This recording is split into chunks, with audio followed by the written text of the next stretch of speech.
Since my mother died 5 years ago, I've been working in the town nearby at the small grocery store, like night shifts. That awful sickness took her from us. My father keeps working on the fields on our farm. He does well and has his employees, but I wanted to do something different and still be able to help him. The pay is okay and I get to meet a lot of people. Actually, there I met my best friend and my girlfriend. The only downside is the half an hour drive I must take from and to it. The road at night is pretty dark and there's not much traffic. More than once, I've had punctures in the middle of the night, and trust me, it is very difficult to change a tire without any artificial light. Besides that, nothing unusual had ever happened whatsoever. Not until last night. I was about to finish my shift at 10 p.m. I had everything ready and was waiting for my coworker to relieve me. She's a very pretty girl who likes the midnight shift because it's less busy. You can usually sleep and the pay is better. Yesterday, however, she arrived late, and the moment she did it, she seemed nervous and shaken. She came inside almost running, agitated and looking nervously over her shoulder. "Sorry I'm late," she said. "I just saw something weird. I don't know." I really wanted to go home, but she looked like honestly something had happened. I took an honest concern and asked her, "What happened, Liz? Is everything okay?" "Well, I don't know. I left home on time.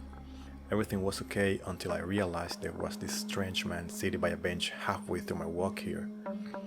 He was just sitting across the side of the street I was walking. I did not actually mind on first sight, because he looked like he was just sitting there, sleeping perhaps. But then I took a closer look. He had the weirdest selection of clothes to wear. A pair of rubber boots, those used to work in muddy conditions, a neon greenish pair of spandex pants, a football jersey and a cowboy hat. Can you imagine that picture? He seemed almost comical, but then he raised his head and I saw his face. His skin was pale white. His eyes were normal, except they were wide open. He wasn't blinking and I think he couldn't. The worst was his smile. He had this insane smile from ear to ear with really big and perfectly white teeth. I was really scared when I saw that, and somehow I couldn't move. The man raised his hand and waved at me, but like he was trying to scare flies away from his head. I think he was trying to say hi, but like he had no idea how to do it. Then he stood up, turned and walked away in the opposite direction I was walking. After a moment, I found the strength to walk and came as quickly as I could. I turned my head back as soon as I could, but he had already gone. After she finished, I was looking at her with disbelief, to which she replied, "I know you don't believe me. I think you just need more sleep. Do not worry, no one is there." She lived on the same side of the street, 3 blocks away from the grocery store, so I could see from the front door the bench she was talking about, and the street was totally alone. "Quiet shift today," I said.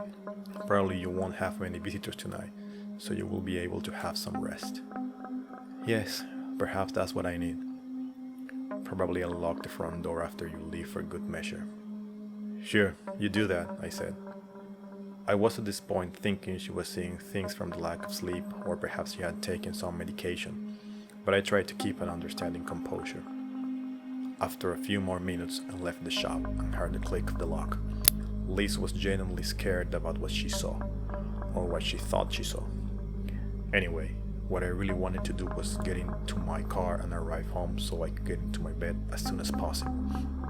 The street was perfectly empty, except for my car that was parked about 50 meters away, and a black car where 2 men dressed all in black suits were waiting, or more like sleeping. They weren't moving, and to be honest, I didn't care to confirm it. I just wanted to go home. I started my car and went my usual way, put on my music and started to drive.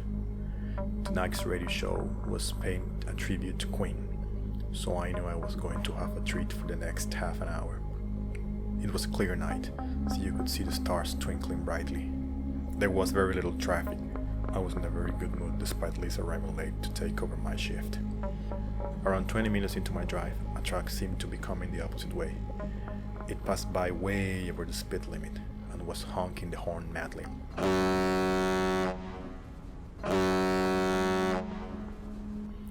A weird attitude, you might say, but soon I understood why.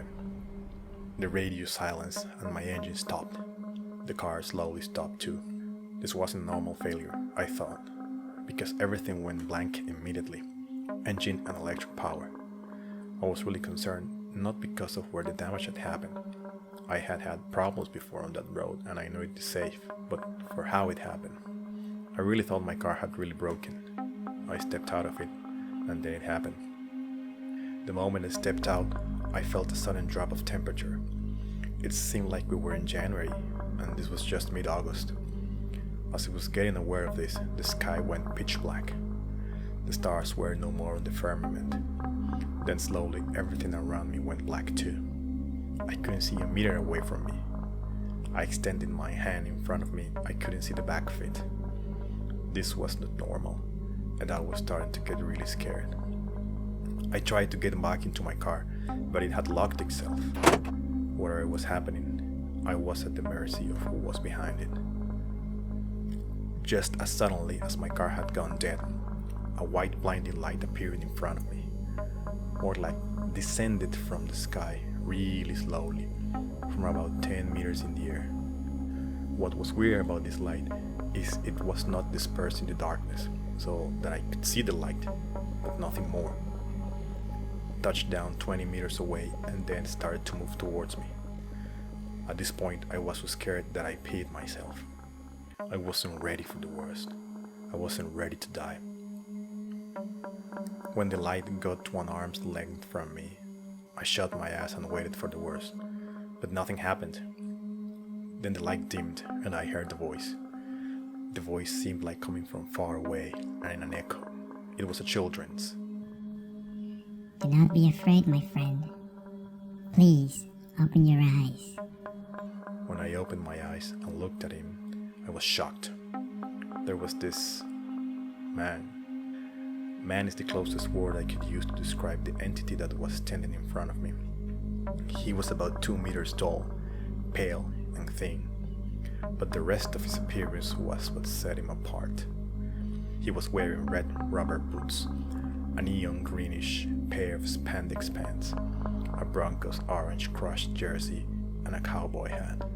Liz wasn't into drugs, and definitely wasn't lying to me. But his face was really unnerving and scary. Thin and elongated, with eyes wide open that couldn't blink, and a smile that went from ear to ear. His teeth were the most perfect teeth I have ever seen, but huge.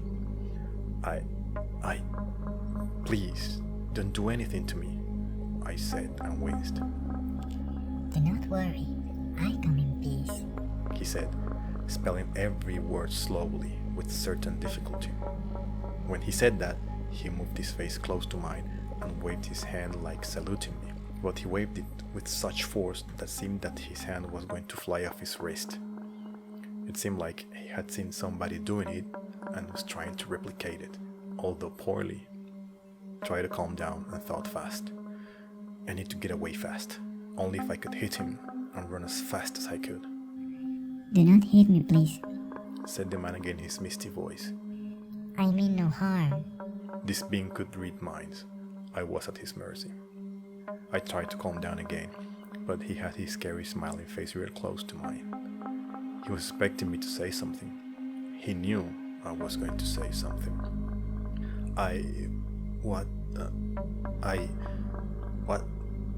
Who are you?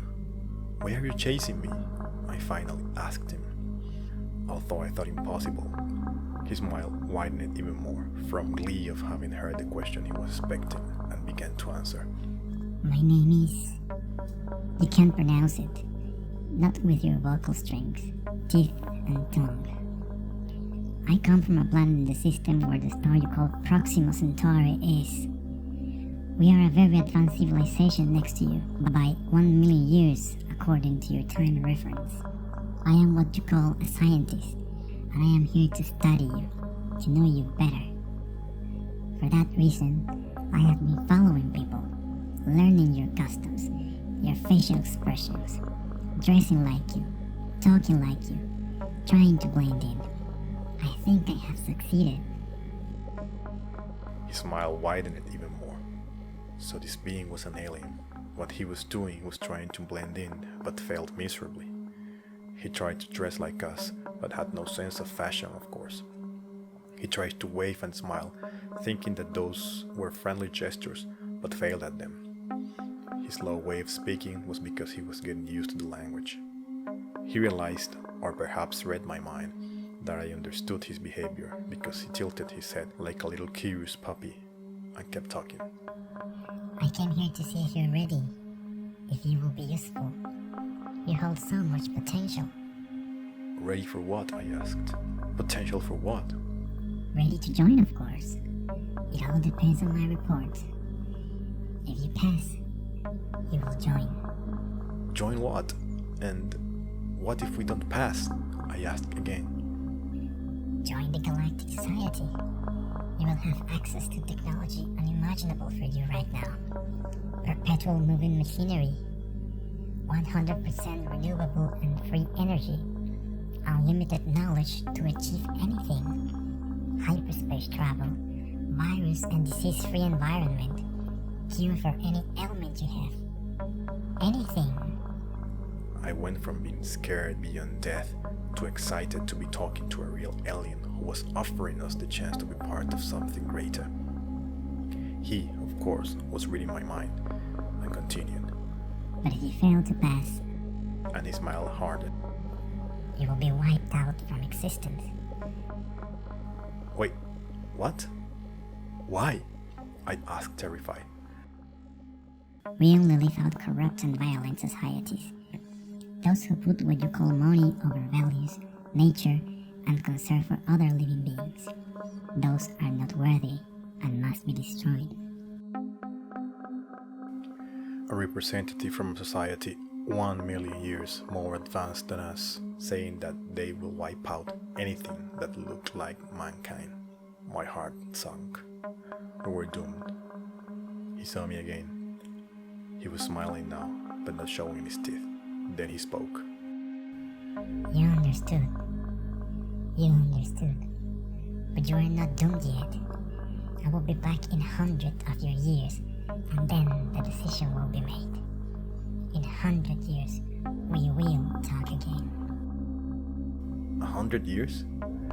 We won't change in that time. It's too little time. And besides, humans don't have such lifespan. I won't be alive.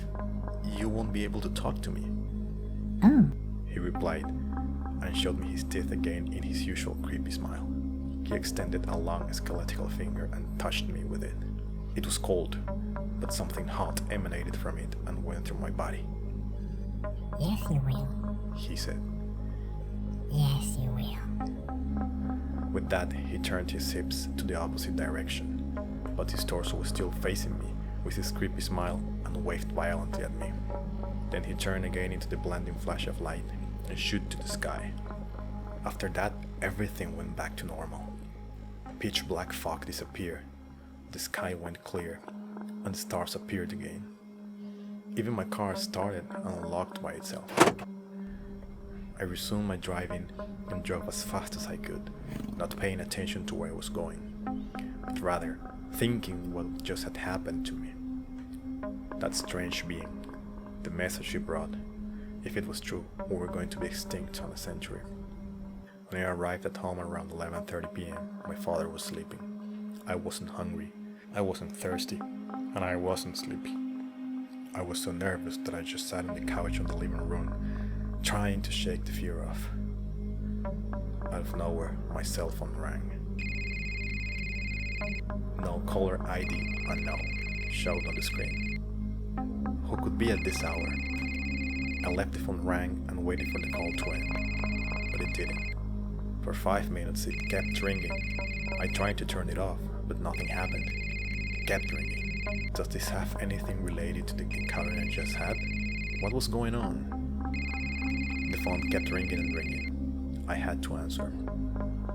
Good evening, Mr. Richards. I am Agent Smith. I call from a government office, and we have reports that you might have had a close encounter with a dangerous being. We would like to come to your house and question you. I sat in silence. Who was this Agent Smith and how he found out about this being? How could they know so quickly when I had not told anybody about it yet? Mr. Richards, please answer. We need to question you. This time it was a command. Just agent, you may come. When do you...